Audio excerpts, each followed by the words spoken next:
Hello আমার ভালোবাসার প্রিয় পাঠক পাঠিকারা, তোমাদের জন্য আবারও একটা নতুন গল্প নিয়ে চলে আসলাম। নতুন নতুন ভালোবাসার গল্প হতে আমাদের এই চ্যানেলটিকে সাবস্ক্রাইব করে পাশে থাকা নোটিফিকেশনটি অন করে দিন। এই গল্পটা পুরো কেউ না শুনে কেউ আজেবাজে মন্তব্য করবেন না। ये शहर मेरा है। अब रूल्स चलेगा सरदार का। Welcome to flashback. এই, তোরা কোথায় ছিলি যে একজন এসে সবাইকে মেরে ফেলে চলে গেল? বস, আমার একটু চুপ! তোদেরকে কি এই জন্য আমি টাকা দিই? হ্যাঁ, সরি বস, পরের বার আর হবে না। তোরা কি বলতে চাচ্ছিস? যে সে আবার আসুক তোদেরকে মেরে যাক? না বস, আমি এমনটা বলতে চাইনি। আমি তোদের কাছ থেকে আমি তোদের কাছে কোনো কথা শুনতে চাই না। কে এসব করেছে তার খোঁজ নে। আমার আজকের মধ্যে তার কুণ্ডলি চাই। কিন্তু বস, আমি কোনো কিন্তু শুনতে চাই না, আমার আজকের মধ্যে চাই। আর যদি তোরা কোনো কিছু না করতে পারিস তাহলে তোদের খবর আছেই। কথাটা যেন মাথায় থাকেই। ওকে বস। এই বলে নাগেশ্বর গাঙ্গুলি তার নিজস্ব রুমের দিকে চলে গেল এবং গিয়ে দেখলো যে তার রুমের সব কিছু এলোমেলো হয়ে আছে। নাগেশ্বর গাঙ্গুলি দৌড়ে গিয়ে তার রুমের আলমারির ভেতরে ড্রয়ার খুলে চেক করতে লাগলো। কিছুক্ষণ পর চেলে উঠল। এই, তোরা এখানে আয়। নাগেশ্বর গাঙ্গুলির কণ্ঠ শুনে নিচে থেকে দৌড়ে সবাই উপরে এসে হাজির হলো। বস কি হয়েছে, আপনি এভাবে চিল্লিয়ে উঠলেন যে? আচ্ছা, এখানে যে পেন ড্রাইভ আর ফাইল ছিল সেগুলো কোথায়? বস, আপনার রুমে তো আমরা কেউ ঢুকি না, তাহলে আমরা কি করে জানবো? তাহলে পেন ড্রাইভ আর ফাইলগুলো কে নিয়ে গেল? বস, ওইখানে তো সব জায়গায় সিসিটিভি লাগানো আছে, আপনি চেক করলে বুঝতে পারবেন। তাহলে চল। এই বলে নাগেশ্বর ও তার সব লোকেরা কন্ট্রোল রুমে চলে যেতে লাগলো এবং নাগেশ্বরের কথা মতো কন্ট্রোল রুমে থাকা লোকটির সিসিটিভি ফুটেজ চেক করে দেখতে লাগলো। কিন্তু প্রায় 1 ঘন্টা পর্যালোচনা করেও কিছু হদিশ পেল না। এসব দেখে নাগেশ্বর রেগে গিয়ে বলতে লাগলো, আজকের মধ্যে তোরা যদি এসবে কোনো কিছু না বের করতে পারিস তাহলে তোদের কাউকে বাঁচিয়ে রাখবো না আমি। বস, আজকের মধ্যে আমরা সর্বোচ্চ চেষ্টা করব। চেষ্টা করব নয়, আমার আজকের মধ্যেই চাই। ওকে বস, আমরা তাহলে বের হয়ে পড়ছি। যত তাড়াতাড়ি পারবি তত তাড়াতাড়ি খোঁজ নিয়ে এসব কে করেছে। সায়েম আর সিএফ আর কিছু না বলে তাদের সাঙ্গ প্রাঙ্গ নিয়ে বের হয়ে পড়ল সেই আগুনটিকে খোঁজার উদ্দেশ্যে। আপনারা হয়তো ভাবছেন যে এমন কেন হয়েছে, তাহলে একটু কিছুক্ষণ আগের ঘটনা থেকে ঘুরে আসি। কলকাতার সবচেয়ে বড় নামকরা বিজনেসম্যান নাগেশ্বর গাঙ্গুলির প্যালেসে একদল গাড়ি ঢুকলো। গাড়ি থেকে নামা লোকগুলো প্যালেসের ভিতরে প্রবেশ করা মাত্রই প্যালেসের ভিতরের লোকগুলোকে তেড়ে মারতে আসলো এবং দুই দলের কিছুক্ষণ মারপিট ও গোলাগুলির মধ্যে পার হয়ে গেল। অবশেষে গাড়ি থেকে নেমে আসা লোকগুলো প্যালেসের ভিতরের লোকগুলোকে নির্মমভাবে মেরে ফেললো এবং গোটা প্যালেসের কোনায় কোনায় কি যেন খুঁজতে লাগলো। তখনই তাদের দলের একটা লোক বলে উঠল, বস, আমরা এখানে কি খুঁজছি? খুঁজছি ব্ল্যাক বক্স। বস, আমার মনে হয় এই ব্ল্যাক বক্স এই প্যালেসের মধ্যে সবচেয়ে হাই সিকিউরিটি রুমের মধ্যেই আছে। হ্যাঁ বস, আসলাম ঠিক বলেছে। হ্যাঁ, এটাই হবে। চল তাহলে ওই নাগেশ্বরের রুমেই হবে। হ্যাঁ বস, ঠিক বলেছেন। কিন্তু বস, আমরা ওই নাগেশ্বরের রুমের দরজা কি করে খুলবো? হ্যাঁ বস, এখন আমরা কি করব? আরে চল তো দেখি কি হয় আগে। কিছুক্ষণের মধ্যেই নাগেশ্বরের রুমের সামনে চলে গেল ওরা তিনজন। গারুরা রুমের দরজায় হাত দিতেই দরজাটি খুলে গেল। এই দেখে তিনজন মিলে চিল্লাচিল্লি উঠল। বস, আজকে মনে হয় আমাদের নসিব ভালো, তাই তো হাত দিতে না দিতেই দরজাটি খুলে গেল। হ্যাঁ রে। হুম, হুম। তাহলে এবার চল, আমাদের যেটা নেওয়ার কথা সেটা নিয়ে নিই। বস। এই বলে তিনজন মিলে রুমের ভেতরে প্রবেশ করলো এবং হন্য হয়ে রুমের ভেতরে খুঁজতে লাগলো। কিছুক্ষণ পর গরুরা আলমারি খুলে দেখতে পেল একটা সিক্রেট লকার বক্স এবং সেটি খোলা অবস্থায় আছে। সঙ্গে সঙ্গে ছেলেরা হাতাহাতি দিয়ে বের করলো সেই ব্ল্যাক বক্সটি এবং হাতে নিয়ে উচ্চস্বরে হাসতে লাগলো। আর আমাকে কেউ আটকাতে পারবে না কোটিপতি হওয়ার পক্ষ থেকে। হ্যাঁ বস, ঠিক বলেছেন। বস, আমাদের এখানে বেশিক্ষণ থাকা যাবে না। যদি নাগেশ্বর চলে আসে তার জন্য আমাদের এখান থেকে খুব তাড়াতাড়ি চলে যেতে হবে। হ্যাঁ চল, বেরিয়ে পড়ি। আর কিছু না বলেই তিনজন মিলে প্যালেসের থেকে বের হয়ে তাদের গাড়ি নিয়ে চলে গেল নিজেদের গন্তব্যে।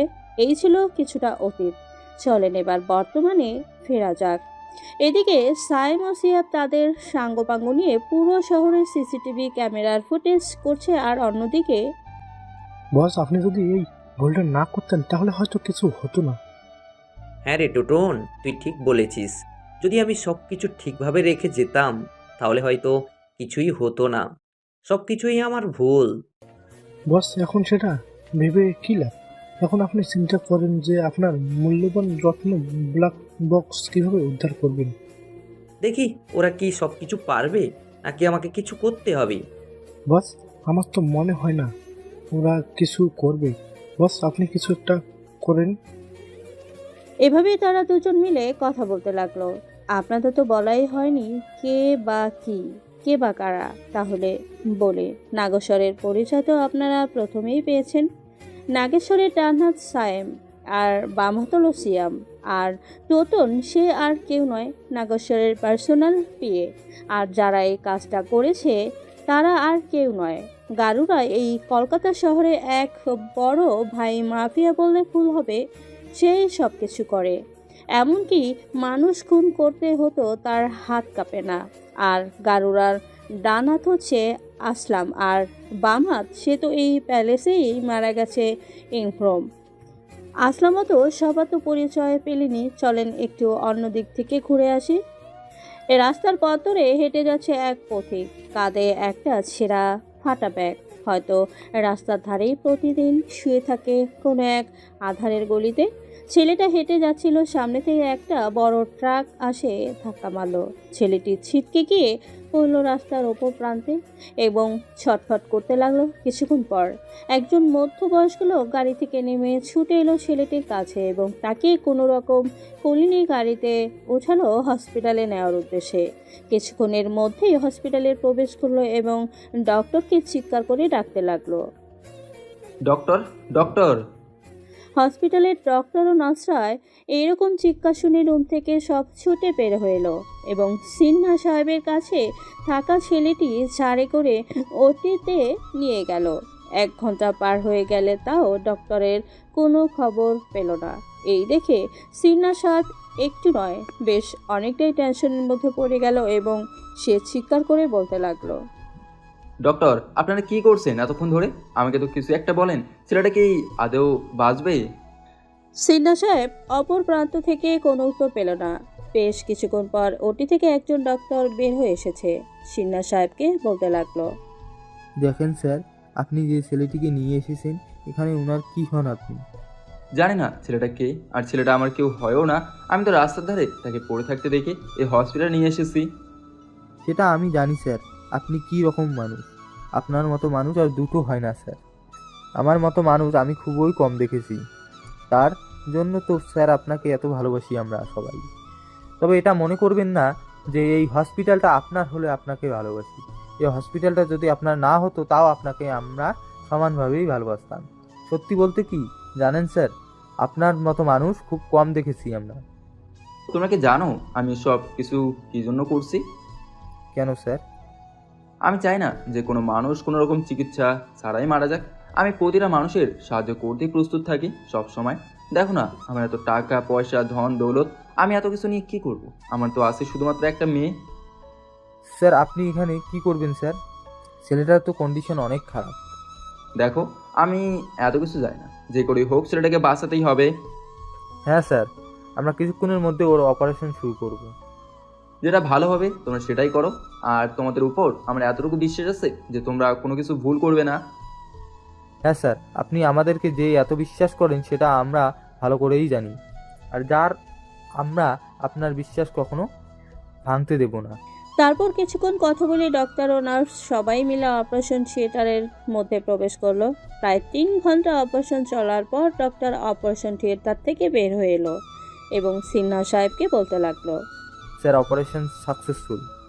আমি জানতাম তোমরা এটা পারবে। তোমাদেরকে অনেক অনেক ধন্যবাদ জানাই। স্যার ধন্যবাদ তো আপনাকে আমরা জানাই যে আপনার মতো মানুষ একজন হসপিটালে আমরা যে চাকরি পেয়েছি, আপনার মতো ভালো মানুষ আর হয় না স্যার। আরে কি কথা বলো, ওসব বাদ দাও। ছেলেটা এখন কেমন আছে? স্যার 2 ঘন্টার মধ্যেই ওনার জ্ঞান ফিরবে। আর স্যার আপনি কত টেনশন করতে হবে না, আমরা সব কিছু দেখে নিব। ঠিক আছে। তারপর ডক্টররা সব নিজের নিজের কেবিনে চলে গেল। প্রায় 2 ঘন্টা পর একটা নার্স দৌড়ে এসে সিনহা সাহেবকে বলতে লাগলো। নার্স এসে বলল, স্যার ওই ছেলেটার জ্ঞান ফিরেছে। নার্সের কথা শুনে সিনহা সাহেব দৌড়ে ছেলেটির কেবিনে প্রবেশ করলো। বাবা তুমি এখন কেমন আছো? আপনি কে আর আমি এখানে কি করে এলাম? আমি হলাম এই শহর টপ বিজনেসম্যান সিনহা তালুকদার। আর তোমাকে একটা ট্র্যাক অ্যাক্সিডেন্ট করেছিল, তারপর আমি তোমাকে ওখান থেকে তুলে এই হসপিটালে নিয়ে এসেছি। ও, আচ্ছা বাবা, তোমার নাম কি আর তোমার বাড়ি কোথায়? আমার নাম নীল আহমেদ। আর বাড়ি নেই। বাড়ি নেই মানে? আমি যেখানে একটু জায়গা পাই সেখানেই থাকি। নিজের বলতে কোনো বাড়ি বা জায়গা নেই, সবকিছু ছোটবেলায় হারিয়ে গেছে। এই কথা শুনে সিনহা সাহেব কিছুক্ষণ ভেবে বলল। তাহলে তুমি আজ থেকে আমার বাড়িতে থাকবে আর তুমি আজ থেকে আমাকে আঙ্কেল বলে ডাকবে। কিন্তু আমি কোনো কিন্তু শুনতে চাই না, বুঝলে? তোমাকে আমি যেটা বললাম সেটাই শুনবে। আর আজ থেকে আমার একটা ছেলে আছে, এটাই আমি জানবো। সত্যি বলতে কি জানো, ছেলের অভাবটা আজ আমার অপূর্ণতা রয়ে গেল। তুমি কি পারবে না এই অভাবটা পূরণ করতে? তোমার আন্টি প্রায় কান্না করে আর বলে, যদি আমাদের একটা ছেলে থাকতো তাহলে কত ভালো হতো। আজ থেকে তুমি আমার ছেলে আর তুমি আমার বাড়িতেই থাকবে, মানে ওটা তোমারও বাড়ি আজ থেকে। আর যেন কখনো না শুনি তোমার কোনো বাড়ি নেই। কেউ যদি তোমাকে জিজ্ঞেস করে তোমার বাড়ি কোথায়, তাহলে তুমি তখন বলবে আমি সিনহা তালুকদারের একমাত্র ছেলে। কিন্তু আঙ্কেল, আমি আর কোনো কথা শুনতে চাই না, তুমি একটু রেস্ট নাও। আমি ডাক্তারকে জিজ্ঞেস করে আসি যে তোমাকে আমি কখন বাড়ি নিয়ে যেতে পারবো। ঠিক আছে আঙ্কেল। এইদিকে নীল সিনহা সাহেবের কথা মতো রেস্ট নিতে লাগলো। আর এইদিকে সিনহা সাহেব ডক্টরের রুমে প্রবেশ করে বলতে লাগলো। ডাক্তার, আমি আমার পেশেন্টকে কখন বাড়ি নিয়ে যেতে পারবো? স্যার এখন আপাতত 2 থেকে 3 দিন এখানে থাকতে হবে, কেননা কেবলমাত্র ওনার অপারেশন হয়েছে। ঠিক আছে, তাহলে তাই করব। এই বলে ডক্টরের রুম থেকে বের হতে সিনহা সাহেবের ফোন বেজে উঠল। কল রিসিভ করতেই ওপাশ থেকে শোনা গেল। তুমি কখন বাড়ি আসবে? আর আজ এত দেরি হচ্ছে কেন? আরে তোমাকে তো বলতে ভুলে গেছি, আমি যখন অফিসে যাচ্ছিলাম তখন দেখি একজন ছেলে রাস্তাতে ছটফট করছে। তখন তাকে আমি হসপিটালে নিয়ে এসেছি আর জানতে পারলাম যে ছেলেটার কেউ নেই। তাই আজ থেকে ছেলেটা আমাদের বাড়িতেই থাকবে আর আমাদেরও একটা ছেলে হয়ে গেল। হ্যাঁ, ঠিক বলেছ। তাহলে তো ভালোই হয়। আজ আমি অনেক খুশি, জানো? কেন? কেননা আজকে আমার একটা ছেলে আছে, এটা আমি জোর গলায় বলতে পারবো। তাহলে ঠিক আছে, তুমি আমার খাবার পাঠিয়ে দাও আর সাথে ছেলেটারও খাবার পাঠিয়ে দিও। আমি না হয় কাল একবারে বাসে যাব। এভাবেই কিছুক্ষণ কথা বলে কল কেটে দিল। কিছুক্ষণ পর ড্রাইভার খাবার দিয়ে গেল। সিনহা সাহেব নীলকে খাইয়ে দিয়ে নিজেও খেয়ে নেয়। এভাবে দিন কাটতে শুরু করলো। চলেন একটু অন্য দিক থেকে ঘুরে আসা যাক। বস, জানতে পেরেছি এটা কে বা কারা করেছে। কে করেছে এটা? কে করেছে? বস, এটা আর কেউ নয়, আমাদের চিরশত্রু গরুরা। আমি তোকে আর ছাড়বো না। আজকের মধ্যেই ওকে আমি এমন এক শিক্ষা দিব যে বাপের নামটা ভুলে যাবে। তোরা এখানে তাড়াতাড়ি আয়। আজকে ওদের সাথে আমরা লড়াই করব। হয় আজকে ওদের মারবো, নয়তো আমরা নিজে মরবো। জি বস, এখনই যাচ্ছি। নাগেশ্বর আর কিছু না বলে কল কেটে দিল। কিছুক্ষণের মধ্যে সায়েম ও সিয়াব তার দলবল নিয়ে নাগেশ্বর প্যালেসে প্রবেশ করলো। বস আমরা চলে এসেছি, এখন আমাদের কি করতে হবে আপনি শুধু অর্ডার দেন। তোরা সব রেডি হয়ে নে, আজকে ওদের আমি ব্যবস্থা করব। কিছুক্ষণের মধ্যে সবাই রেডি হয়ে গেল এবং নাগেশ্বর তার সমস্ত লোকজনকে নিয়ে বেরিয়ে পড়ল গারুরার ডেরার উদ্দেশ্যে। বেশ কিছুক্ষণ পর চলে এলো একটা নির্জন এলাকায়। না আছে পশু পাখি, না আছে কোনো মানুষ, শুধুমাত্র গাছগাছালি ভরা একটা নির্জন জায়গা। এবং কিছুটা যাওয়ার পর দেখতে পেল যে একটা অনেক বড় গোডাউন। তোরা সবাই চারদিক থেকে ঘিরে ফেল গোডাউনটাকে। আর সায়েম ও সিহাব, তোরা দুজন আমার সাথে আয়। নাগেশ্বরের কথা মতো তার সাঙ্গপাঙ্গরা পুরো গোডাউনটাকে ঘিরে ফেললো চারদিক দিয়ে এবং সায়াম ও সিয়াম নাগেশ্বরের সাথে ভিতর থেকে যেতে লাগলো। মিনিট 5 পর গোডাউনের ভিতরে প্রবেশ করলো। এদিকে ওদের প্রবেশ করা মাত্রই গারুরার লোকগুলো কোথা থেকে গাং তাক করলো। তোদের বস কই?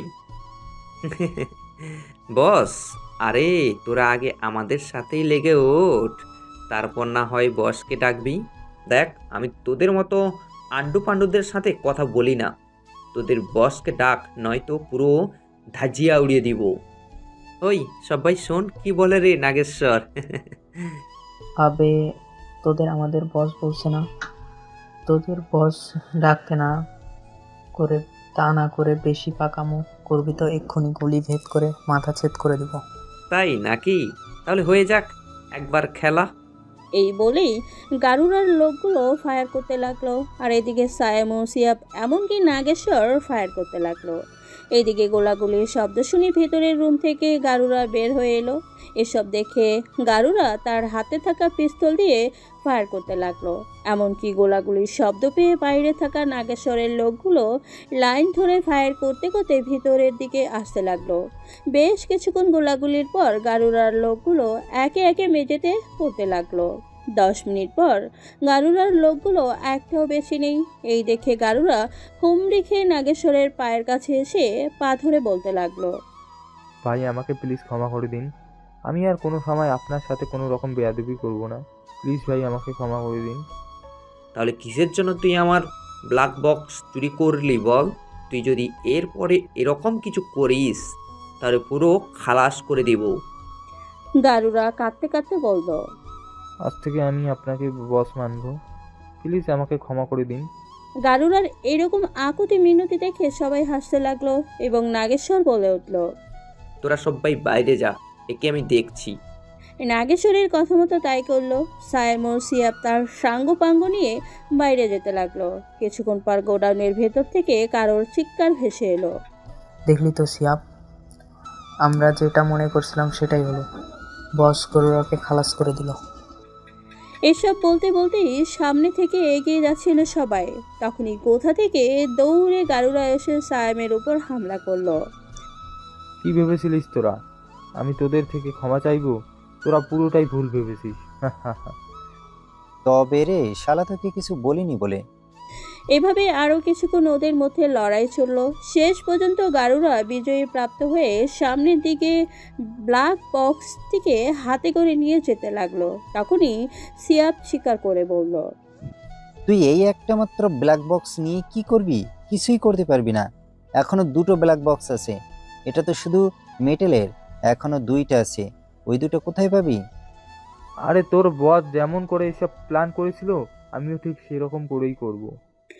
এই বলেই গারুরা তার হাতে থাকা পিস্তল দিয়ে সিয়াবকে গুলি করলো। কিছুক্ষণ পর গারুরা নাগেশ্বরের প্যালেসের ভেতরে প্রবেশ করলো এবং চিৎকার করে বলতে লাগলো, মানুষ কিনা পারে না। নাগেশ্বর তুই আমাকে বলতি না তোর এই প্যালেস কোনোদিন আমি ঢুকতে পারবো না?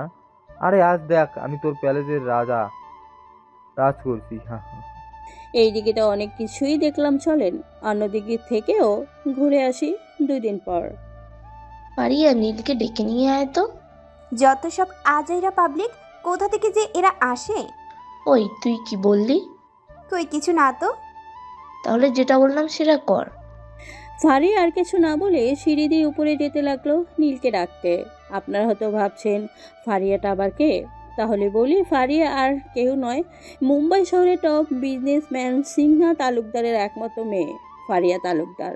আর রাবিয়া, রাবিয়া আর কেউ নয়, রাবিয়া হলো মিসেস তালুকদার। এবার হয়তো বুঝতে পেরেছেন, আর যারা এখনো বুঝতে পারেনি তাদের জন্য বলি, রাবিয়া হলো সিনহা তালুকদারের স্ত্রী, মানে ফারিয়ার মা। চলেন এবার গল্পে ফেরাতে, অনেক তো পরিচয় দিলাম। এদিকে ফারিয়া নীলের রুমে এসে বলতে লাগলো, ওই চল, তোকে মম ডাকে নিচে।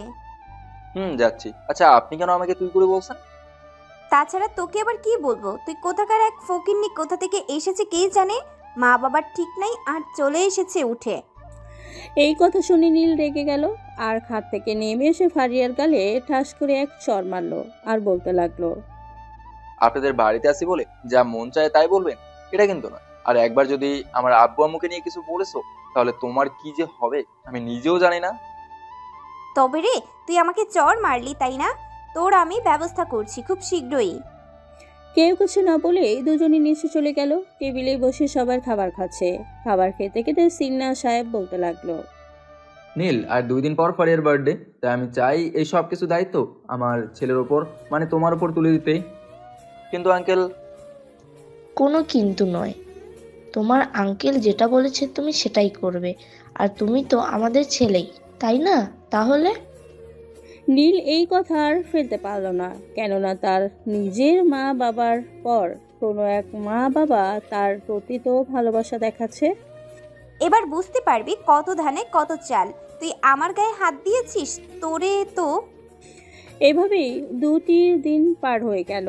নীল এখন পুরোপুরি সুস্থ আর আজ ফারিয়ার বার্থডে, তাই নীলেরও একটু চাপ বেড়েছে। সবকিছু দেখাশোনা করা কি একা পারা যায়? সন্ধ্যাবেলা বাড়ির ভিতরে সব গেস্ট প্রবেশ করতে লাগলো। কিছুক্ষণ সময় পর হতেই ফারিয়া নীলকে ডাক দিল। ওই ছোট লোকের বাচ্চা, এখানে আয়। ফারিয়ার কথা মতো নীল ফারিয়ার কাছে গেল এবং কিছুক্ষণ কথা বলে নীলকে জোর জবরদস্তি করে একটা রুমে ফারিয়া তার বান্ধবীর সাথে নীলকে দরজা বন্ধ করে দিল। সঙ্গে সঙ্গে ফারিয়ার বান্ধবী ঋতু ভিতর থেকে চিৎকার করতে লাগলো এবং তার জামার কিছুটা অংশ ছিঁড়ে ফেললো। প্লিজ আমাকে বাঁচাও, আমাকে বাঁচাও, এই নরপশুর হাত থেকে আমাকে বাঁচাও। আপনি এভাবে চিৎকার করছেন কেন? আপনাকে তো আমি কিছুই করিনি। একবার বাইরে চলো, তাহলেই দেখতে পারবি তুই কি করছিস। এদিকে রুমের ভেতর থেকে এইরকম চিৎকার শুনে বাহিরে কিছু লোক দৌড়ে গেল এবং দরজাটা খুলতে পেরে ভেঙে ফেলল। ঘরের ভেতর থেকে ঋতু দৌড়ে এসে মিসেস তালুকদারকে জড়িয়ে ধরল এবং হাউমাউ করে কাঁদতে লাগলো। আন্টি, এই নরপশু আমাকে দর্শন করতে চেয়েছে, আমাকে এই নরপশু ভোগ করতে চেয়েছে। এদিকে সিনহা সাহেব রেগে গিয়ে নীলকে এক চড় মারল আর বলতে লাগলো, আমি ভাবতেও পারিনি তুই এতটা জঘন্য হবি। তোকে তো আমি নিজের ছেলে ভেবেছিলাম, আর তুই চোরের বাচ্চা। আরও কিছু গালাগালি করে নীলের শার্টের কলার ধরে টানতে টানতে বাড়ির বাইরে নিয়ে এলো এবং ধাক্কা মেরে ফেলে দিল। নীল থুপড়ে গিয়ে মাটির উপর পড়ল এবং হাতের কোনোই কিছু অংশ ছিঁড়ে গেল এবং ছিঁড়পাটা রক্ত বের হতে লাগলো।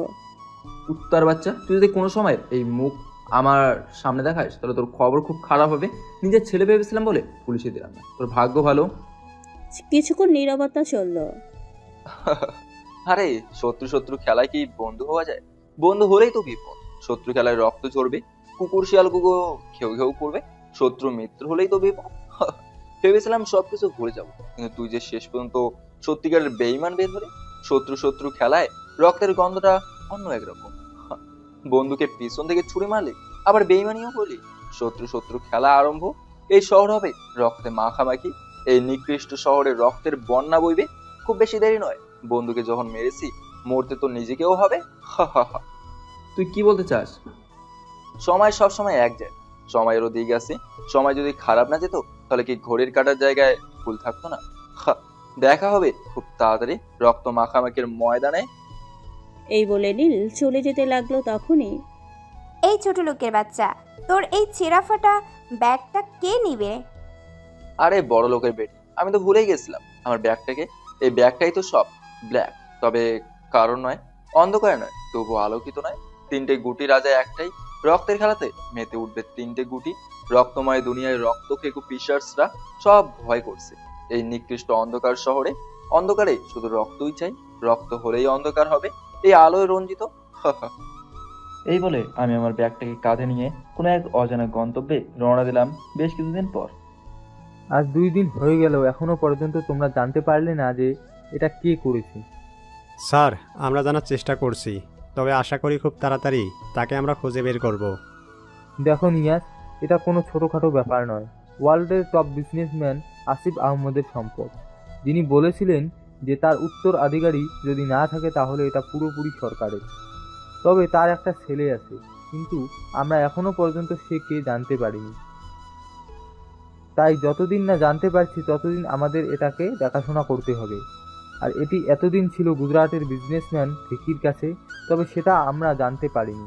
আর সেটা যখন চুরি হয়ে গেল তখন আমরা জানতে পারলাম। তাই তোমাদেরকে খুব তাড়াতাড়ি এটাকে খুঁজে বার করতে হবে। যে সাইবার ব্ল্যাক বক্স কে নিয়েছে বা কে নিয়ে গেছে সেটাকে খুব তাড়াতাড়ি খুঁজে বের করুন নিয়ে। স্যার, একটা কথা বুঝতে পারলাম না, যদি এটা আসিফ আহমেদের হবে তাহলে এটা কেন গুজরাটের ভিকির কাছে ছিল? দেখো, ভিকি ছিল আসিফ আহমদের বন্ধু বা বলতে পারো বিজনেস পার্টনার। তবে সে আসিফ আহমদকে ধোঁকা দিয়ে এটা নিয়ে গেছে, আর আজ যখন সেটা চুরি হয়েছে তখন সেটা আমরা জানতে পেরেছি। তাহলে কিসের এটা? নীল আহমেদের প্রাপ্য? এটার তো মালিকানা নীল আহমেদ হবে। তবে এখন আমরা কেউ জানি না বা কেউ চিনিও না নীল আহমেদকে। পর্যন্ত তাকে কেউ দেখেনি। তার যখন 8 বছর বয়স তখন থেকে সে ছদ্মবেশে থাকে, তাই আজও সে গুপ্ত। কিন্তু স্যার, তাহলে তো যে কেউ এটার দাবি ধরে বসতে পারে। তুমি হাসলে নিয়াজ? এতদিন তুমি এই শিখলে? কেন স্যার? আরে বোকা, যদি যে কেউ দাবি ধরে বসতো তাহলে তো কবেই কাজটা শেষ হয়ে যেত। এটার দাবি শুধু নীল আহমেদ ছাড়া আর কেউ ধরতে পারবে না, কারণ তার আই স্ক্যান এবং তার ফিঙ্গারপ্রিন্ট না হলে কোনো কিছুই হবে না। এবার বুঝতে পারলে? স্যার। তাহলে যখন বুঝতে পেরেছো তখন আর কি, এটাকে খোঁজার চেষ্টা করো জলদি। নিয়াজ আর কোনো কথা না বলে তার টিমের লোকগুলোকে নিয়ে সাইবার রুমের ভেতরে প্রবেশ করলো। অন্যদিকে আমার রাজ্যে আমি রাজা, আমাকে খুঁজে বের করবে? আজ পর্যন্ত কেউ জন্ম নেয়নি। আরে তোরা তো ওই নিকৃষ্ট গোলের কুত্তা, তোরা নাকি আমাকে মারবি? আরে আমি যদি একবার বের হই তো তোদের প্রশাসন আমার সাথে ছুটবে। তোরা নাকি আমাকে মারতে চাস? দেখ, তুই বেশি বাড়াবাড়ি করিস না, তোকেও তোর বাবার মতো অবস্থা করে দেব। তুই আমার দেখানো অ্যাড্রেসে ওই ব্ল্যাক বক্সটা দিয়ে যাবি, নয়তো তোর অবস্থা খারাপ হয়ে যাবে। আর আমি এখন এমন জায়গায় আছি তুই খুঁজে বের করতে পারবি না, তাই যেটা বলছি সেটা কর। তুই আমাকে হাসালি? আরে তুই সমুদ্রের গভীরে আসমানের উপরেও যদি থাকিস না কেন, তোকে আমি ঠিক খুঁজে নেব। তুই তো এখনো জানিস না বন্ধুর সাথে শত্রু শত্রু খেলার প্রতিশোধটা কতটা ভয়ঙ্কর হতে পারে। আর একটা কথা বলেছি তোকে, তুই হয়তো দ্য ব্ল্যাক মাফিয়া নাম শুনেছিস? হ্যাঁ শুনেছি। কেন রে, তুই তার লিডার নাকি? হ্যাঁ, আমি কে আর কে নই সেটা না হয় পরে জানবি। আর একটা কথা বলি, খুব তাড়াতাড়ি তোর সাথে আমার দেখা হবে রে ফিকি, হয়তো রক্তমাখা শহরে, নয়তো কোনো এক নেটওয়ার্কের ভেতরে। এই বলে কল কেটে দিল। এটার কেউ নয়, এটা হলো নীল, যে তার শত্রুর সাথে কথা বলছিল। কলটা শেষ করে এই হাহা করে হাসতে লাগলো। অন্যদিকে দিল্লিতে একটা বড় গোডাউনের ভিতরে প্রবেশ করলো গারুরা ভেতরে প্রবেশ করতে একটা হইচই শুরু হলো। গারুরাকে দেখে একজন দৌড়ে গিয়ে তাদের বসকে বলতে লাগলো, বস, কলকাতার মাফিয়া গরুরা এসেছে। আসতে দাও। এটা বলতে বলতেই গারুরা তাদের বসের সামনে চলে এলো। ওয়েলকাম ওয়েলকাম, তোমাকে আমার রাজ্যে স্বাগতম জানাই মিস্টার মাফিয়া গারুরা। তো আমার রাজ্যে তুমি কেমন করে? তুমি তো মনে হয় সব কিছুই জানো, তারপরেও আবার জিজ্ঞেস করছো। জানি, সেজন্য তো বলছি তুমি এখানে কেন। দেখো বিকি ভাই, না তুমি পারবে না না আমি পারবো, তার জন্য বলছি চলো দুজনে মিলে কাজটা সম্পূর্ণ করি। সেটা না হয় বুঝলাম, কিন্তু এখনও তো একটা বাকি আছে, সেটাই তো মেইন। সেটা কোথায় পাবে? আর তাছাড়া আমার এই ধাতুটার চাবি আছে সিনহার কাছে, এখন কিন্তু সিনহাকেও ডাকতে হবে। তবে তাহলে তুমি সিনহাকে রাখো, আর বাকিটা ওটা প্রশাসন খুঁজে নেবে। ঠিক আছে, তাহলে তাই করব। এটা বলে বিকি তার ফোন থেকে সিনহা সাহেবকে কল করলো। এরা হয় কথা বলুক, চলেন আমরা একটু অন্যদিকে ঘুরে আসি। স্যার, আমরা খোঁজ পেয়েছি ওইটা একটা ভাঙ্গা বাড়ির কাছে আছে। আমাদেরকে খুব তাড়াতাড়ি ওখানে যেতে হবে। তাহলে আর দেরি করো না, তাড়াতাড়ি চলো। আকরাম সাহেব ও নিয়াজ তার টিমের লোকগুলোকে নিয়ে বেরিয়ে পড়লো ওই ভাঙা বাড়ির উদ্দেশ্যে। কিছুক্ষণ পর একটা জঙ্গলের ভেতরে প্রবেশ করলো আকরাম সাহেবের গাড়ি। নিয়াজ, আর কত দূর? আর কিছুটা গেলে আমরা ভাঙ্গা বাড়িটা দেখতে পাবো। আচ্ছা নিয়াজ, ওটা তুমি কি স্যাটেলাইটের মাধ্যমে দেখছো? স্যার। এভাবেই কথা বলতে বলতে যেতে লাগলো। কিছুক্ষণের মধ্যেই ভাঙা বাড়ির সামনে গাড়ি থামলো নিয়াজ। স্যার, এই বাড়ি থেকেই সিগন্যাল পাচ্ছি। এইরকম একটা বাড়িতে কিভাবে? স্যার, এমনও তো হতে পারে যে বাড়িটা দেখতে এইরকম কিন্তু ভিতরটা অন্যরকম। হ্যাঁ স্যার, নূরসোনা একদম ঠিক বলেছে। তাহলে আর কি, চলো ভিতরে যাওয়া যাক। আর তোমার সবাই নিজের। Okay sir. তারপর সবাই নিজের গান নিয়ে ভেতরে প্রবেশ করতে লাগলো। ভিতরে ঢুকে সবাই আশ্চর্য হয়ে গেল। ওয়াও স্যার, ভিতরটা তো একদম অন্যরকম, বাইরে থেকে দেখে বোঝা যায় না। মনে হচ্ছে এখানে কোনো কোটিপতি থাকে। কোটিপতি না হলে কি আর এরকম বাড়ি হতো? চলো তাহলে সেই কোটিপতিকে খোঁজা যাক। স্যার। ভিতরে পা বাড়াতে নিবে তখনই ভেতর থেকে একটা গম্ভীর কণ্ঠে আওয়াজ এলো। ওয়েলকাম মিস্টার আকরাম সাহেব। আপনার মতো একজন সৎ ও দায়িত্ববান অফিসারকে আমার এই ভাঙা বাড়িতে সুস্বাগতম জানাই। এই কথা শুনে একটু ভ্যাবাচাকা খেয়ে গেল সবাই এবং স্তব্ধ হয়ে আছে তিনজনে। নিস্তব্ধতা দেখে আবার গম্ভীর কণ্ঠে আওয়াজ এলো। আকরাম সাহেব, অবাক হয়ে গেলেন বুঝি? সত্যি বলছি, আপনার মতো সৎ দায়িত্ববান অফিসার আমি জীবনেও দেখি। এবার আর চুপ না থেকে আকরাম সাহেব বলে উঠল, কে তুমি? আর তুমি আমাকে কিভাবে চেনো? আর তুমি আমাদের সামনে এসো, তুমি কেন লুকিয়ে আছো? কি যে বলেন স্যার, আপনার সামনে যদি আমি যাই তা আমাকে চিনতে পারবেন না। আরে তুমি তো সামনে আসো, তারপর না হয় চিনি কি চিনি না সেটা দেখবো। যাচ্ছি, ওয়েট একটু অপেক্ষা করুন। কিছুক্ষণ পর একজন ব্ল্যাক কোট এবং মুখে ব্ল্যাক মাস্ক, যেখানে লেখা আছে এম অ্যান্ড কিং, এইরকম পোশাক এইরকম মাস্কের উপর লেখা দেখে আবারও সবাই একটু ভ্যাবাচাকা খেয়ে গেল। কে আকরাম সাহেব? আপনি কি আমাকে চিনতে পারছেন? তোমাকে কে চিনি না? তুমি তো হ্যাকার জগতের বাচ্চা, দ্য মিড নাইট কিং। আর সেখানে আমি তোমাকে চিনতে পারবো না, এটা কি হতে পারে? আকরাম সাহেবের কথা শুনে ব্ল্যাক কোট পরা লোকটি জোরে জোরে হাসতে লাগলো। এরকম হাসা দেখে নিয়াজ ও নুরসোনা গান তাক করলো লোকটির দিকে। আরে থামুন, আপনি আমাকে যে ভাবছেন আমি সে কিন্তু আমি সেটা আপনি ভাবেননি। তাহলে তুমি কি? সেটা না হয় পরে বলছি, আগে এটা বলুন তো এখানে কিসের জন্য এসেছেন? আমরা তো এসেছি এখানে ব্ল্যাক বক্সের খোঁজে। সেটা আমিও জানি। আচ্ছা, এই ব্ল্যাক বক্সটা কার? এটা এই দেশের টপ বিজনেসম্যান আসিফ আহমদের। তিনি তো মারা গেছেন, তার উত্তরাধিকারী নীল আহমদের এটা পাওয়ার কথা, কিন্তু নীল আহমদকে খুঁজে পাওয়া যায়নি এখনো। তাই যতদিন না খুঁজে পাওয়া যায় ততদিন এই ব্ল্যাক বক্স সরকারের আন্ডারে থাকবে। সেটা আমিও জানি, কিন্তু আপনারা কি বলেন তো, এখনো পর্যন্ত নীল আহমেদকে খুঁজে বের করতে পারলেন না? আমরা তো খোঁজার চেষ্টা করছি, কিন্তু সে যদি ধরা দেয় তাহলে কি হবে? সেটা না হয় পরে দেখা যাবে। আগে আপনি আমার হাতের ফিঙ্গারপ্রিন্ট ও আমার আই স্ক্যান করুন, তারপর না হয় জানতে পারবেন আমি কি। তুমি তো মিডনাইট কিং, সেটা সবাই জানে, কিন্তু তোমার ফিঙ্গারপ্রিন্ট ও আই স্ক্যান নিয়ে কি করব? আগে নিন তো, তারপর না হয় জানতে পারবে। ওকে, নিয়ে আস, তুমি গাড়ি থেকে সবকিছু নিয়ে আসো। Okay sir. কিছুক্ষণের মধ্যেই নিয়াজ গাড়ি থেকে সবকিছু নিয়ে আসলো এবং নিয়াজ ও নুরসোনা মিলে সবকিছু সেট আপ করলো। কিছুক্ষণের মধ্যেই মিড নাইট কিং এর আই ক্যান ও ফিঙ্গারপ্রিন্ট নেওয়া হলো। এবার এইটা আপনাদের ডকুমেন্টে থাকা নীল আহমেদের সাথে ম্যাচ করেন। তুমি কি বলতে চাচ্ছ? যেটা বলছি সেটা করেন। মিডনাইট কিং এর কথা মতো আকরাম সাহেব তাই করলো এবং স্তব্ধ হয়ে দাঁড়িয়ে থাকলো। কোনো কথা নয়, শুধুমাত্র স্তব্ধ হয়ে দাঁড়িয়ে আছে। এরকম দেখে নিয়াজ ও নুরসোনা বলতে লাগলো, স্যার কি হয়েছে স্যার? আপনি এরকম হয়ে গেলেন কেন? কোনো কিছুই বলছে না। কিছুক্ষণ পর আকরাম সাহেবের মুখ দিয়ে বেরিয়ে এলো, নীল আহমেদ। আমি সেই নীল আহমেদ যাকে আপনারা খুঁজে চলেছেন। আর এই জন্যই আপনারা চিনতে পারেননি, কারণ আজ পর্যন্ত আমাকে কেউ দেখেনি, আমার আব্বু আম্মু ছাড়া। এই কথা শুনে নিয়াজ ও নুরসোনা স্তব্ধ হয়ে গেল। তাহলে এতদিন কেন বললি যে তুমি সেই নীল আহমেদ? কারণ আমি চাইতাম না আমি কোনো বড় লোকদের মতো চলাফেরা করতে। আমি চাই যে গরিব মানুষগুলোর কষ্ট বুঝতে। এতদিন আমি কোনো সময় প্রকাশ করিনি, তবে এই ব্ল্যাক বক্স নিয়ে এখন যা চলছে তার জন্য আমি বলতে বাধ্য হলাম। তাহলে সাইবার ব্ল্যাক বক্স নিজের মালিকের কাছেই আছে? এই কথা শুনে নিয়াজ বলে উঠল, তাহলে মিডনাইট কিং এ নীল আহমেদ? তাহলে আমরা আসি।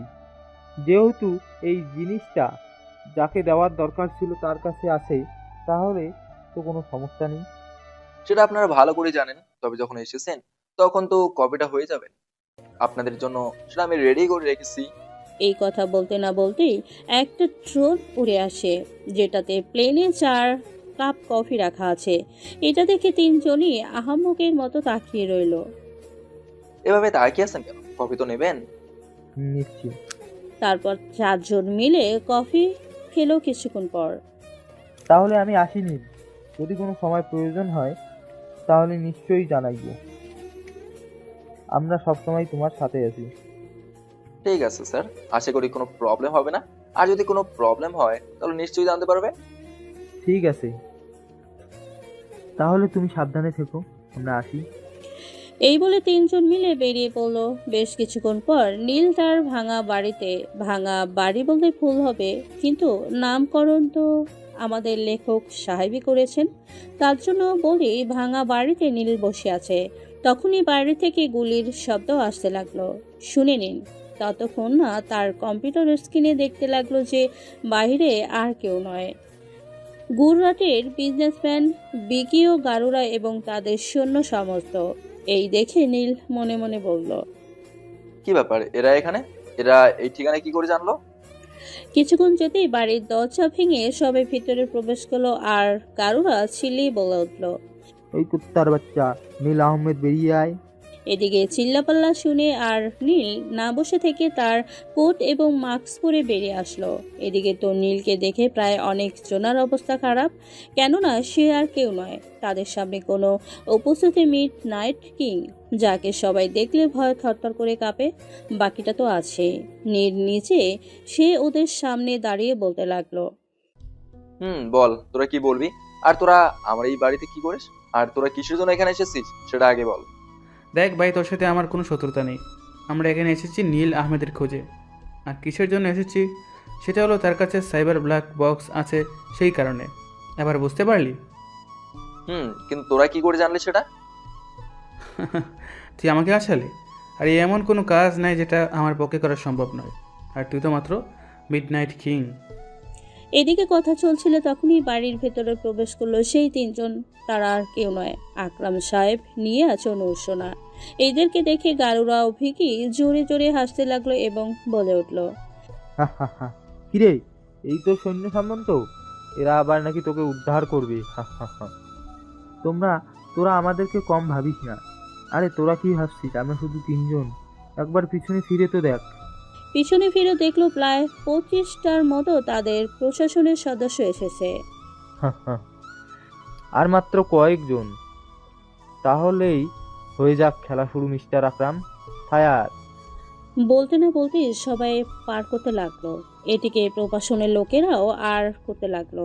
বেশ কিছুক্ষণ পর প্রশাসনের লোকেদের অর্থাৎ পুলিশের নিষ্ঠুর দেহ পড়ে আছে মেঝেতে। শুধুমাত্র জীবিত রয়েছে নীল আহমেদ, আকরাম সাহেব, নিয়েছেন উর্সোনা। এই দেখে বিকি ও গারুরা চড়ে চড়ে হাসতে লাগলো। तुम लोग हमको मारेगा? पता चला गया ना किसका हाल हुआ? तुम लोग कौन? আর তোদেরকে বাঁচিয়ে রেখে বাকি রাখবো?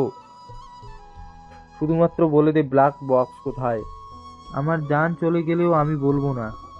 তবে রে, এই বলে গারুরা তার হাতে থাকা পিস্তলের নিচের অংশ দিয়ে আঘাত সাহেবের মুখে আঘাত করলো এবং সঙ্গে সঙ্গে আকরাম সাহেবের মুখ দিয়ে রক্ত ঝরতে লাগলো। বলবি নাকি পরে পরে মার খাবি? কিন্তু কেউ কিছু বলছে না। আর এদিকে গারুরা তিনজনের উপর অত্যাচার করে যাচ্ছে। শেষ পর্যন্ত নীল আহমেদ আর কথা বলতে না পেরে বলে উঠল, তোমরা আর ওনাদেরকে মেরো না, এই উপরের ঘরটায় ব্ল্যাক বক্স আছে, তোমরা নিয়ে নাও। এই কথা শুনে গারুরা হাসতে হাসতে বলে উঠল, আরে তাহলে তুই বলেছিলি যাকে আমরা খুঁজছিলাম মিস্টার নীল আহমেদ ওরফে মিডনাইট কিং, এই তোরা যা ব্ল্যাক বক্সটা নিয়ে আয়। নীল, তুমি কিসের জন্য ওদেরকে এটা বলতে গেলি? আমরা না হয় মরতাম। না স্যার, এটা আমি হতে দিতে পারি না। আর এটা নিয়ে ওরা শুধু কিছু টাকাই ভাবে, আর তো কিছু পাবে না। আর স্যার, আপনারা যদি বেঁচে থাকেন তাহলে কত টাকার কত মানুষের উপকার করতে পারবেন, তার চেয়ে বলে দেওয়াটাই অনেক ভালো। তার জন্যই বললাম। কিছুক্ষণের মধ্যেই গারুরার লোকগুলো ব্ল্যাক বক্সটিকে নিয়ে এলো। বস, এই নিন ব্ল্যাক বক্স। ভিকি ব্ল্যাক বক্সটিকে নিয়ে নেড়ে ছেড়ে দেখতে লাগলো। বেশ কিছুক্ষণ পর গারুরা বলে উঠল, আমাদের তো কাজ শেষ, তাহলে তোদেরকে বাঁচিয়ে রেখে লাভ কি? আর তোরাই বা বেঁচে থেকে কি এমন ভালো কাজ করবি? তো তার চেয়ে মেরে ফেলাই ভালো। এই বলে সেই গুলি করতে যাবে, তখনই কোথা থেকে একটা গুলি এসে গারুরার হাতে লাগে এবং হাত থেকে গানটা ছিটকে গিয়ে দূরে সরে পড়ে। কে বে আমায় গুলি করলো? সাহস কত তার যে আমার হাতে গুলি করেছে? এই কথা বলছিলে তখনই দেখতে পেল বাড়ির দরজা দিয়ে হান্টার টিম ভিতরে প্রবেশ করছে। এদিকে তো হান্টার টিমকে দেখে নীল বাদ দিয়ে সবাই আশ্চর্যময় দৃষ্টিতে তাকিয়ে আছে। বস, আমাদের আসতে একটু দেরি হয়ে গেল, কিছু মনে করবেন না। আরে তোমরা যদি আরেকটু দেরি করতা তাহলে হয়তো আমাদের প্রাণটাই নিয়ে নিত এরা। সেটা কি করে হতে পারে বস? আমরা থাকতে আপনার প্রাণ নেবে সেরকম কেউ এখনো পয়দা হয়নি। কে রে, আমার বসকে মারবি? তলব বিরা, সেটা কুত্তার বাচ্চার দল। এই বলে হান্টার টিমের লিডার জেমস ও তার সাথীরা মিলে ফায়ার করতে লাগলো গারুরা, ভিকি এবং সবগুলো লোকের উপর। কিছুক্ষণের মধ্যে সবার নিথর দেহ মেঝেতে পড়ে আছে এবং তাদের লাল তাজা রক্ত দিয়ে পুরো বাড়িটাই রক্তের বন্যা বয়ে গেছে। অবশেষে দেখতে পেল ভিকি গায়েব। এই দেখে আকরাম সাহেব বলে উঠল, আচ্ছা, ভিকি কোথায় গেল? সে যেখানেই যাক, আমাদের হাত থেকে তার আর রেহাই নেই। তাকে তো আমাদের হাতে জান দিতে হবে। আপনি ঠিক আছেন তো? ঠিক আছে, তবে একটা কথা বলি, সবাই শোনো। আর স্যার, আপনারা যদি আমার সাথ দেন তাহলে আমার আরো ভালো হয়। কি বল? আমরা তোমার সাথে সব সময় আছি। যদি বলো কোনো খারাপ কিছু, তাও আমরা আছি। স্যার, আমি চাই মাফিয়ার টিম গঠন করতে, যার নাম শুনলে অন্যান্য দেশের মাফিয়ারাও যেন ভয় খায়। আর আপনারা যদি আমার সাথে থাকেন তাহলে আমার খুব ভালো হয়। দেখো নীল, আমি তোমার বাবার একজন খুব কাছের বন্ধু ছিলাম, তাই এতটুকু জানি সে কখনো তোমাকে ভুল শিক্ষা দেয়নি। তবে তুমি যেটা করতে চাচ্ছ সেটা একটা আইনত অপরাধ, কিন্তু আমি তোমার মতে মত দিলাম। তোমার যেটা ভালো লাগবে সেটা করিও, কিন্তু একটা ধ্যান রাখবে যেন সাধারণ মানুষের কোনো ক্ষতি না হয়। ঠিক আছে স্যার। আরে জেমস, তুমি ওনাদেরকে হসপিটালে নিয়ে যাওয়ার ব্যবস্থা করো। এই কথা শুনতে জেমস তার টিমের 2 জন লোককে ওনাদেরকে হসপিটালে নিয়ে যেতে বলল। বুক ধারার সঙ্গে সঙ্গে ওনাদেরকে নিয়ে হসপিটালের উদ্দেশ্যে বের হয়ে পড়ল। আর এদিকে জেমস, এই শহরে যত পাতি মাস্তান গ্যাংস্টার যে যেখানে থাকো, সবাইকে আমার আমন্ত্রণ দাও। যে গ্রহণ করবে না তাকে ওখানে খালাস করে দেবে। এ শহর মেরা হ্যায় আর রুল চলেগা সরদার কা। Welcome to present. Okay boss, আপনি যেমন বলবেন আমরা তেমনই করব। এবার এই শহর আমরা আপনার হাতে তুলে দেব। প্রথম সালাম না হয় আমাদের গ্রহণ করুন। নীলের কথা মতো হান্টার টিম বেরিয়ে পড়ল। 2 দিন পর বর্তমানে এখন মুম্বাই শহরে এক আতঙ্ক বিরাজ করছে। সবাই এখন সর্দার নাম শুনলেই ভয় পায়, থরথর করে কাঁপতে শুরু করে। সর্দার নাম শুনলে কেউ আর কোনো খারাপ কাজ করার চিন্তা ভাবনাও করে না। বস, সব কিছু কমপ্লিট। এখন আপনার নাম শুনলে সবাই ভয়ে কাঁপে। আমি তো এটাই চাইছিলাম। জেমস, এবার খবর নাও যে বিক্রি কোথায় আছে। এই শহরে বিজনেসম্যান সিনহা কোথায় আছে? বস, আপনি চাইলে তো তাদের সব কুণ্ডলি বের করতে পারেন। আরে আমি তো ভুলেই গেছিলাম। যাই হোক, তাহলে যাওয়া যাক আমার গন্তব্যে। ওকে বস। এই বলে 2 জন মিলে একটা গাড়ি করে বেরিয়ে পড়ল। প্রায় 8 ঘন্টা যাওয়ার পর একজন জঙ্গলের ভিতরে গাড়িটির ভিতরে প্রবেশ করলো। বেশ কিছু দূর যাওয়ার পর, বস, আমরা তো অনেক ভিতরে চলে এলাম, এখন কোথায় যাব? আরে তুমি চেনো নাকি? বস, একবার এসেছিলাম, এখন আমি ভেবে পাচ্ছি না যে কোন দিকে। একবার উপরে দেখো তো। নীলের কথা মতো জেমস উপর দিকে তাকাতেই অবাক হয়ে গেল, কেননা তারা দাঁড়িয়েছিল জঙ্গলের ভিতরে, কিন্তু সে দেখতে পেল যে তারা জঙ্গলের ভিতরে মাটির তলায়। এটা কি হচ্ছে বস? কিছু তো বুঝতে পারছি না। আমরা মাটির তলায় ঢুকে যাচ্ছি কেন? আরে তুমি যেখানে গাড়ি দাঁড় করেছিলে সেটা হলো আমার দি ওয়ান্টেড মিডনাইট ব্ল্যাক রুম। জেমসের কোনো কথা বলো না। কিছুক্ষণ প্রায় মাটি থেকে 30 ফিট গভীরে চলে গেল গাড়িটি। এরপর গাড়ি থেকে 2 জন নেমে পড়লো এবং সামনের দিকে এগিয়ে যেতে লাগলো। এরপর একটা রুমের ভেতরে প্রবেশ করলো নীল জেমসকে নিয়ে। জেমস, পাওয়ার অন করো। Okay sir. আর তুমি দ্য ব্ল্যাক বক্স সেট করো। ওকে বস। আপনারা হয়তো ভাবছেন যে জেমস একটা তো কিছুই জানলো না কি করে। আরে কিছুক্ষণ আগেই তো বললাম যে একবার এসেছিল কিন্তু জায়গাটা চিনতে পারছিল না। তবে কাজটা তো ভুলেই যায়নি। বেশ কিছুক্ষণ পর জেমস নীলের কাছে এসে বলল, বস, সব কিছু রেডি করে দিয়েছি। তুমি ওদিকে রেডি করছো আর আমি সবার খোঁজ পেয়েও গেছি। কি বলেন বস? আপনি যদি না পান তাহলে কে পাবে? বস, আমরা এখন বর্তমানে কোথায় আছি? যেখানে ওদের থাকার কথা। তুমি একটা কাজ করো। কি কাজ বস? তুমি জেট প্লেনের ব্যবস্থা করো, আজকে আমরা আমেরিকা যাব। ওকে বস। তারপর ওরা এইখান থেকে চলে আসলো তাদের ভাঙা বাড়িতে। 3 ঘন্টা পর জেমস এসে নীলকে উদ্দেশ্য করে বলল, বস, জেট প্লেনের ব্যবস্থা হয়ে গেছে। তাহলে আর দেরি করবো না, চলো। এই বলেই কিছুক্ষণের মধ্যেই গাড়ি নিয়ে বের হয়ে পড়লো এয়ারপোর্টের উদ্দেশ্যে। এয়ারপোর্টে পৌঁছে প্লেনে উঠে বসলো নীল ও জেমস। প্রায় 16 ঘন্টা পর জেট প্লেনটি আমেরিকার এয়ারপোর্টে ল্যান্ড করলো। এয়ারপোর্ট থেকে বের হতেই জেমস বলে উঠল, বস আমরা এখন কোথায় যাব? আরে আমি আসি তো।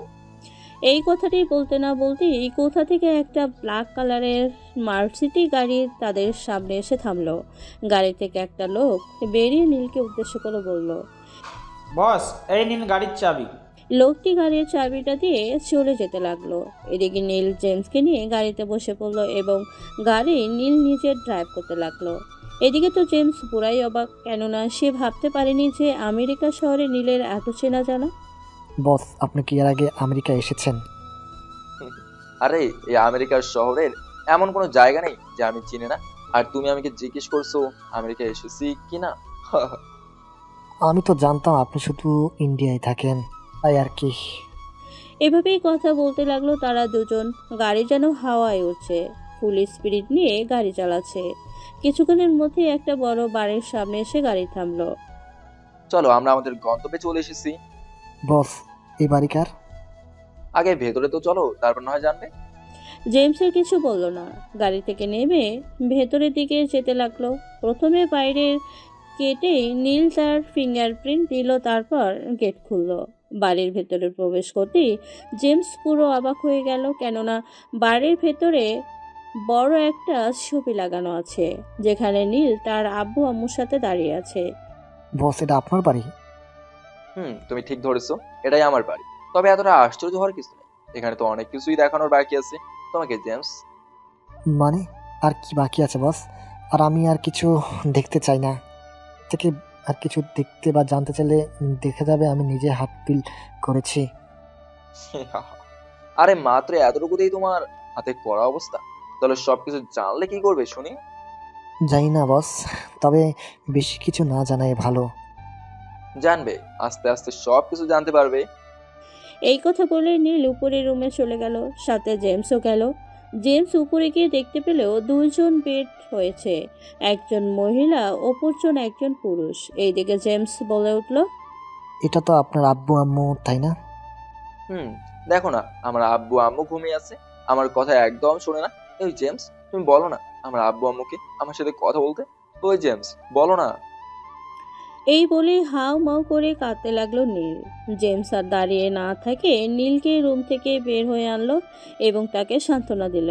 কিছুক্ষণ পর নীল বলে উঠল, জ্বলবে আগুন, চলবে খেলা, যখন হবে একটা হ্যাকার একটা মাফিয়া একসাথে, রক্তের বন্যা বইবে শহরে।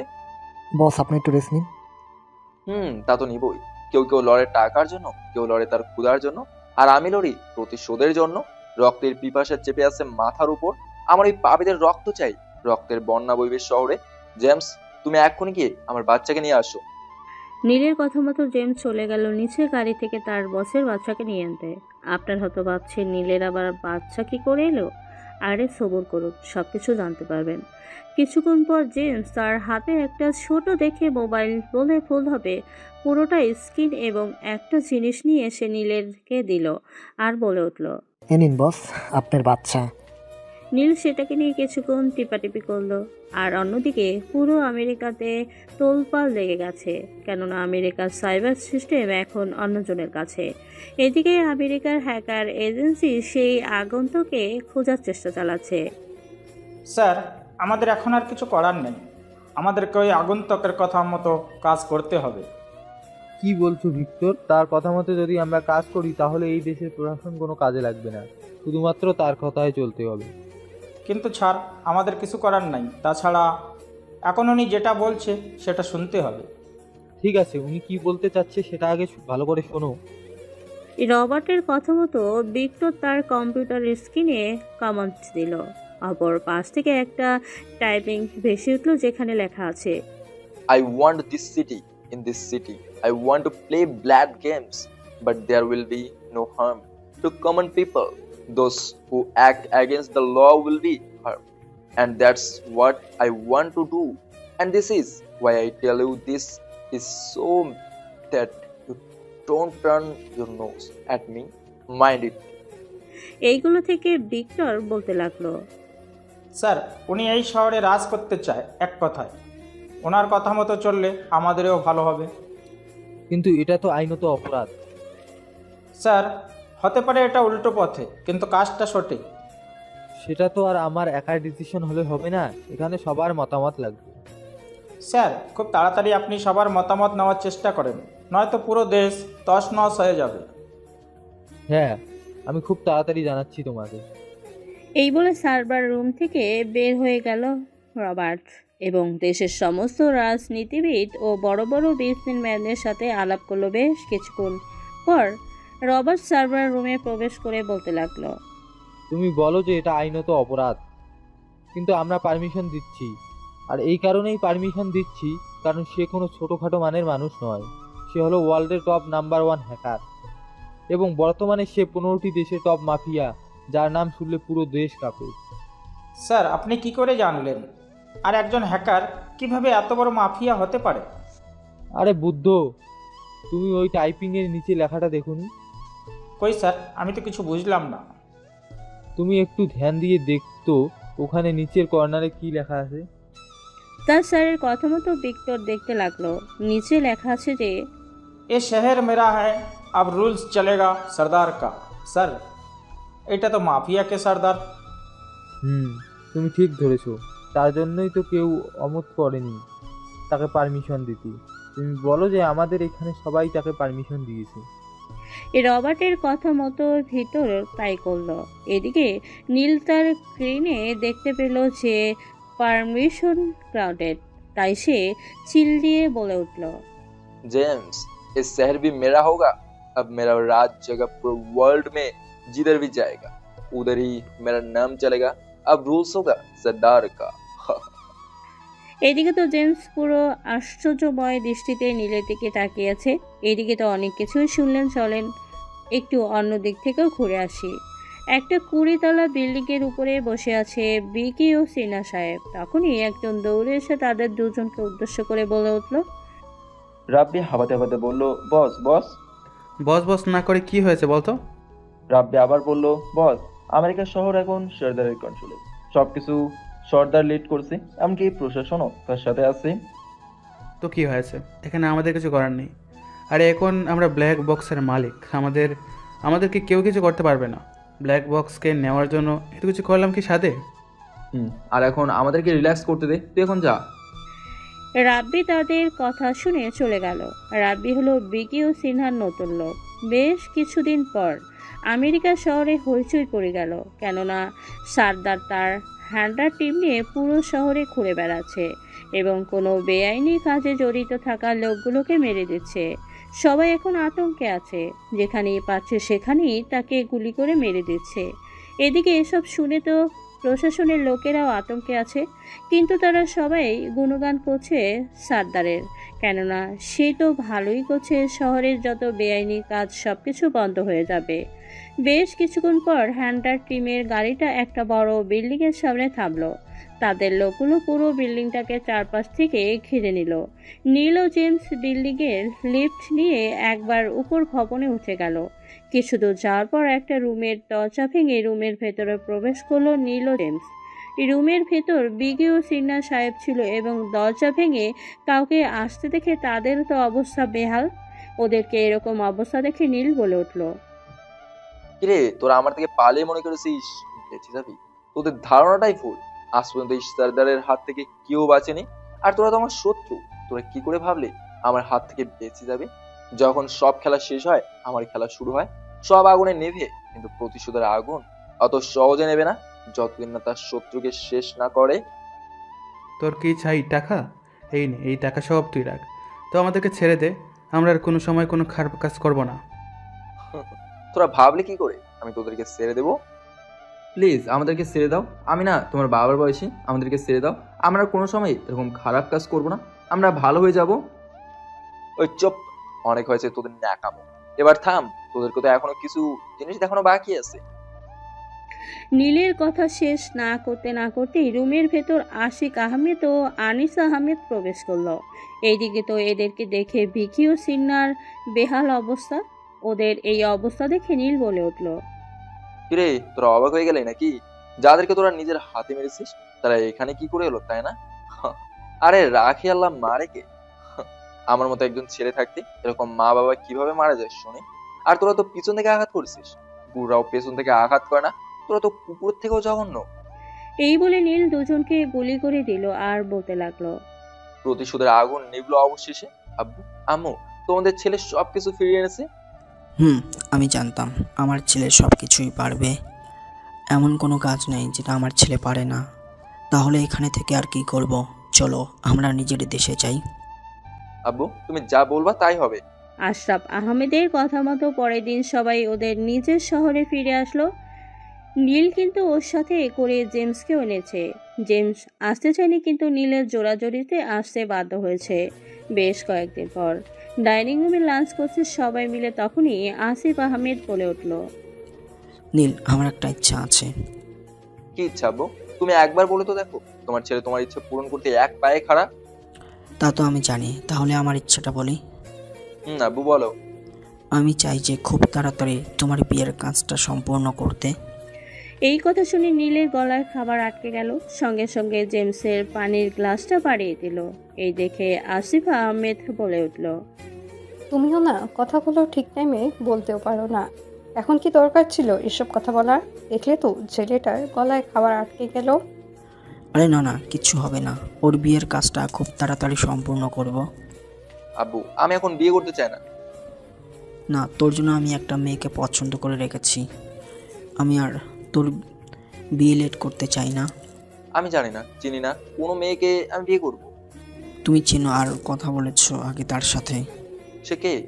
তোমার আকরাম আঙ্কেলের মেয়ে নূর সোনা। আম্মু, তুমি বলো না আমি এখন বিয়ে করতে চাই না। দেখ বাবা, তোর আপু কিন্তু ঠিক কথাই বলেছে। অনেক তো বয়স হলো, এবার তো তোর বিয়ে করা দরকার। আম্মু তুমিও। আঙ্কেল আন্টি কিন্তু ঠিক বলেছে বস, আপনি বিয়েটা করে নেন। ওই তোমাকে না বলেছি আমি, আমাকে বস বলবে না, ভাই বলবে। আর তুমি করে বলতে। ঠিক আছে আর বলবো না। এভাবেই হাসি মজার মধ্যে দিয়ে পার হয়ে গেল আরও একটা দিন। ডাইনিং রুমের সোফায় বসে আছে আসিফ আহমেদ। নীলকে বাইরে বেরোতে দেখে আসিফ আহমেদ বলে উঠল, তুমি কোথায় যাচ্ছ? এটা আব্বু, একটু বাইরে থেকে ঘুরে আসবো। তাহলে তো ভালোই হলো। তুমি লজ গ্রিন রেস্টুরেন্টে যাও, আর ওখানে 7 নম্বর টেবিলে তোমার জন্য একজন বসে থাকবে। কেন? আর কিসের জন্য সে আমার জন্য বসে থাকবে? আর কে বসে থাকবে? তুমি যাও তো, তারপর না হয় বুঝতে পারবে। আমি সাথে করে তাহলে জেমসকেও নিয়ে যাই। না, তুমি একা যাও। ঠিক আছে। নীল এই বলে বাড়ি থেকে বের হয়ে গেল। কিছুক্ষণ পর নীল গাড়ি থামলো লঞ্চ গ্রিন রেস্টুরেন্টের সামনে। গাড়ি থেকে নেমে ভেতরে প্রবেশ করলো এবং দেখলো যে 7 নম্বর টেবিলে কেউ নেই। তারপর নিজে গিয়ে বসে পড়লো। বেশ কিছুক্ষণ অপেক্ষা করার পর, আব্বু, তুমি তো বলেছিলে যে কেউ আসবে, তো তোমার সেই লোকের কি সময়ের দাম নেই? আমাকে এতক্ষণ বসে রাখি, এখন আসার নাম নেই। আর একটু অপেক্ষা করো, এক্ষুনি চলে আসবে।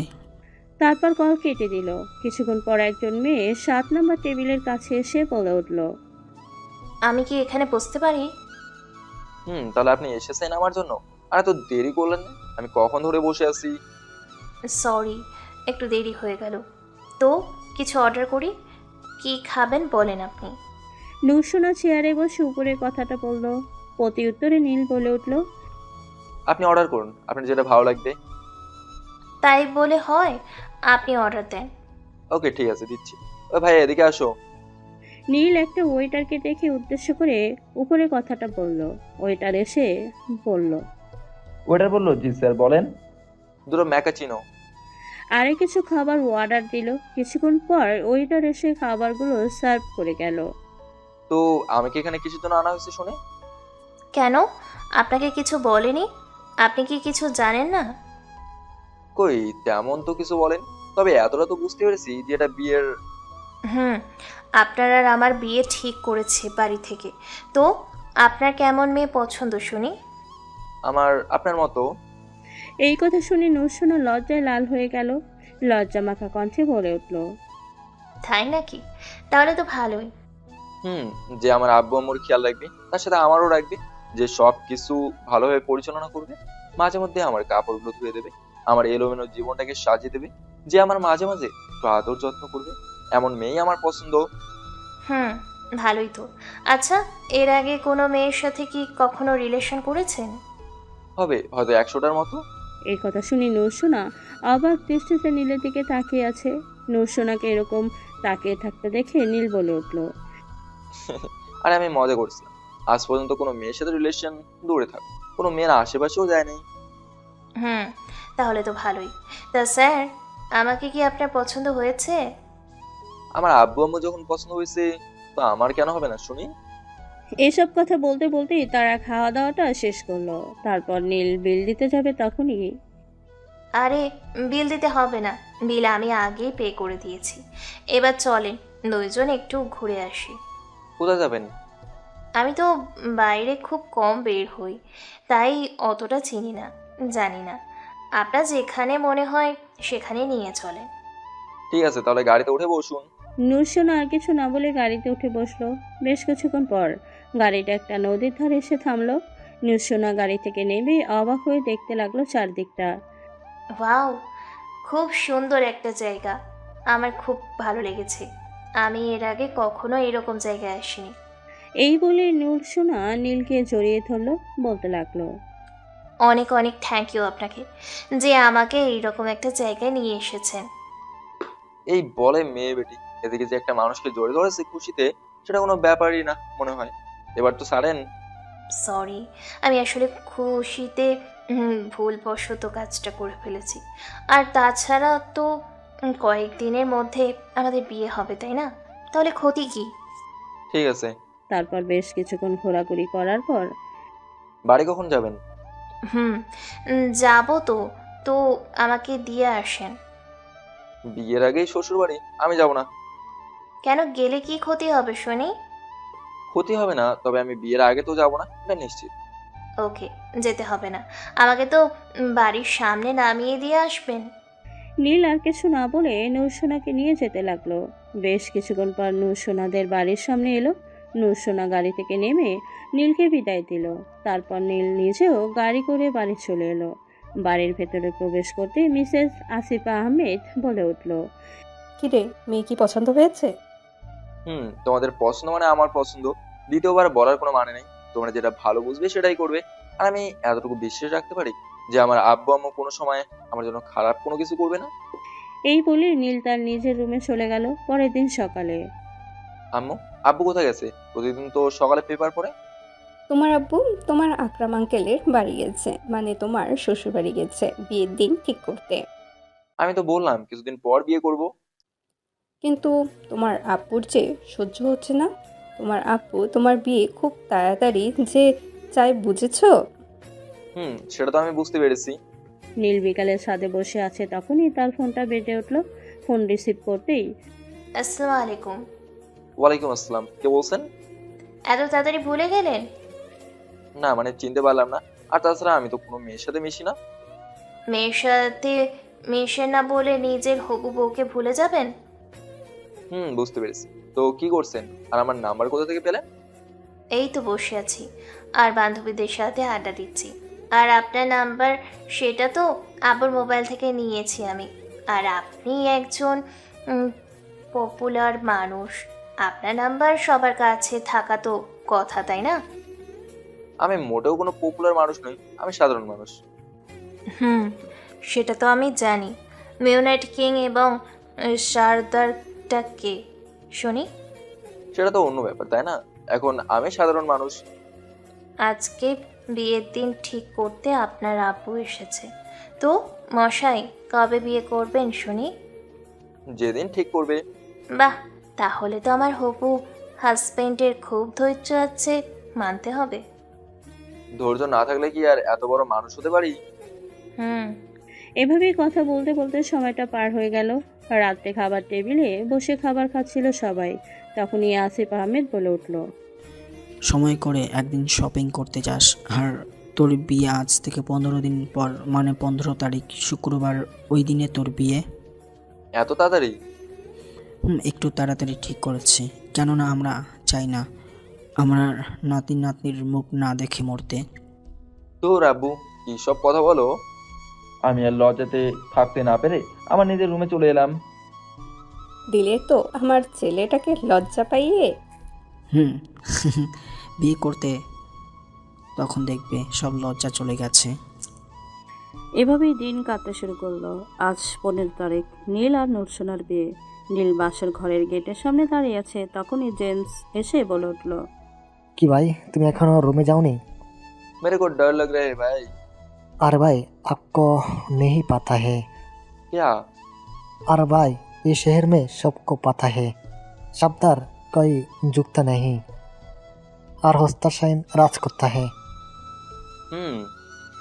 এটা বলতেই জেমস নীলকে ছেলে রুমের ভেতর ঢুকিয়ে দিল আর বাইরে থেকে দরজাটা বন্ধ করে দিল। রুমের ভেতরে প্রবেশ করতেই নুরসোনা উঠে এসে নীলের পায়ে সালাম করলো। তারপর তারা দুজন নফল নামাজ আদায় করে খাটের উপর এসে বসলো। তখনই নীল বলে উঠল, শুনছেন বৌমানি, আপনার শ্বশুরের নাকি নাতি নাতনি দরকার। তা তো দরকার হবেই। ছেলেকে যখন বিয়ে দিয়েছে, তাহলে কি ভাবছেন? তো নাতি নাতনি কোথা থেকে আনবো শুনি? তাই নাকি? এই বলে নুরসোনা নীলের উপর ঝাঁপিয়ে পড়লো। ঠোঁটে ঠোঁট লাগাতে যাবে তখনই নীল বলে উঠল, আরে আমার পাঠক পাঠিকাদেরকে তো বিদায় দিতে দাও, নয়তো সবকিছু দেখে ফেলবে।